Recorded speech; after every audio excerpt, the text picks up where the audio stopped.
नमो बुद्धाय दोस्तों। आशा करते हैं आप सभी स्वस्थ और मंगलमय होंगे। हमारी आज की कहानी ऐसी स्त्री और पुरुष के बारे में है जो पर स्त्री गमन या पर पुरुष गमन करते हैं, अर्थात कि पति पत्नी होने के बावजूद भी किसी दूसरे व्यक्ति से संबंध बनाते हैं। हमारा कहानी शुरू करने से पहले चैनल को सब्सक्राइब अवश्य कर लीजिएगा दोस्तों। चलिए कहानी शुरू करते हैं। तथागत यह भी कहते थे कि सबसे पहले व्यक्ति को खुद की पहचान करनी चाहिए। दूसरों की बजाय व्यक्ति खुद के बारे में ज़्यादा जानता है। उनका मत था कि बुराई से घृणा करो, बुरे व्यक्ति से नहीं। एक बार की बात है, किसी गांव के पास बहती नदी के किनारे बुद्ध बैठे थे। किनारे पर पत्थरों की भरमार थी, पर छोटी सी वह नदी अपनी तरल धारा के कारण आगे बढ़ती ही जा रही थी।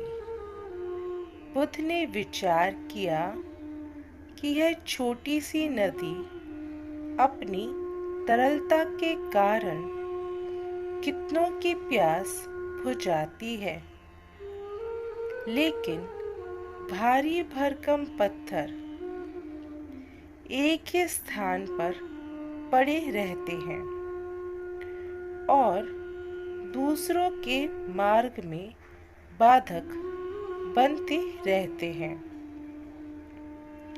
इस घटना की सीख यह है कि दूसरों के रास्ते में रोड़े अटकाने वाले खुद कभी आगे नहीं बढ़ पाते, परंतु जो दूसरों के संबंध, दूसरों के स्वभाव और स्नेह देता है, वह स्वयं भी आगे बढ़ जाता है।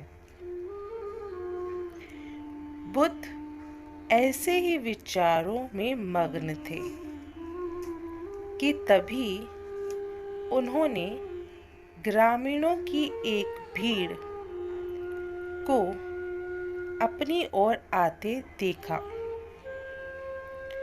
बड़ा शोर था और लोग किसी युवती के प्रति अपशब्द बोल रहे थे। तथागत ने देखा कि लोग एक युवती कन्या को घसीटकर ला रहे थे और उसको गाली भी दे रहे थे, उसको मार भी रहे थे, उसे बहुत सी प्रताड़ना दे रहे थे और भला बुरा कह रहे थे। यह सब देखकर भीड़ के नज़दीक आने पर बुद्ध ने लोगों से युवती को पीटने और अपशब्द कहने का कारण पूछा। लोगों ने कहा, यह स्त्री व्यभिचारी है। व्यभिचारी अर्थ अपने पति के अलावा किसी और से संबंध रखने वाले या स्त्री के अलावा किसी और से संबंध रखने वाले को व्यभिचार कहते हैं। और हमारे समाज का नियम है कि यदि व्यभिचारी स्त्री पकड़ी जाए तो उसे पत्थरों से कुचलकर मार डालना चाहिए। तथागत ने युवती की ओर देखा और कहा, जो तुम चाहते हो वही करो,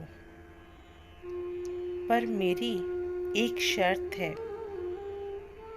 कि पत्थर मारने का अधिकारी वही है जिसने कभी व्यभिचार ना किया हो और ना ही किसी पुरुष ने कभी किसी दूसरी स्त्री के बारे में अपने मन में भी कभी विचार ना लाया हो, उसके मन में भी ऐसे विचार कभी ना आए हों, कभी भी उसे किसी दूसरे पुरुष या स्त्री को देखकर मन में लालसा या ललायता आई हो। इतना कहकर तथागत शांत हो गए। चारों ओर मौन था। कुछ समय बाद लोगों की भीड़ मन के पश्चात का भाव लिए हुए वहां से विदा हो गई। वह पछतावे से भरे हुए लोग वापस अपने अपने घर को लौट गए,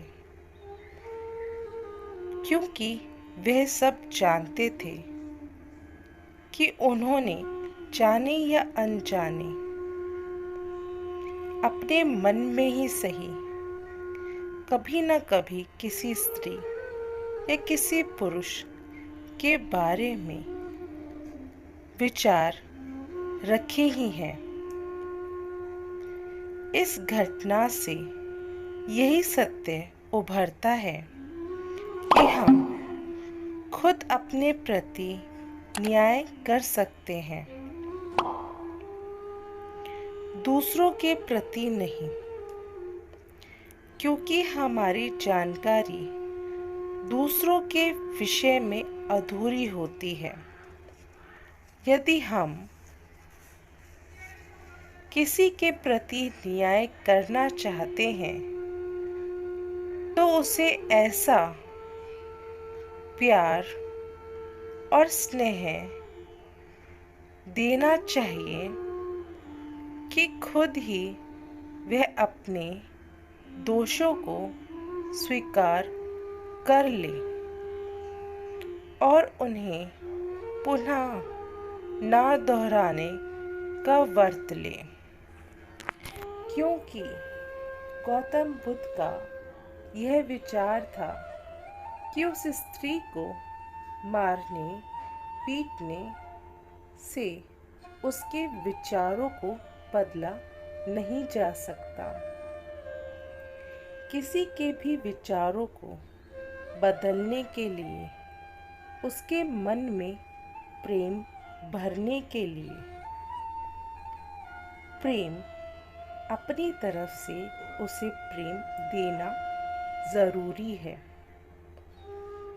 यदि कोई भी स्त्री या पुरुष कुछ अलग विचार रखता है या किसी दूसरे के बारे में सोचता है तो ऐसा क्यों कर रहा है, ये हमें सोचना चाहिए कि उसके पीछे की वजह क्या है।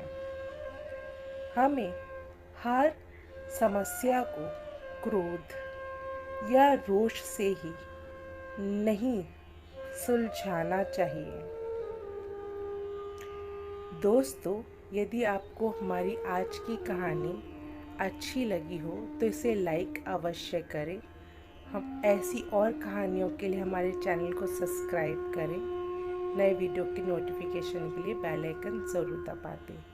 धन्यवाद दोस्तों।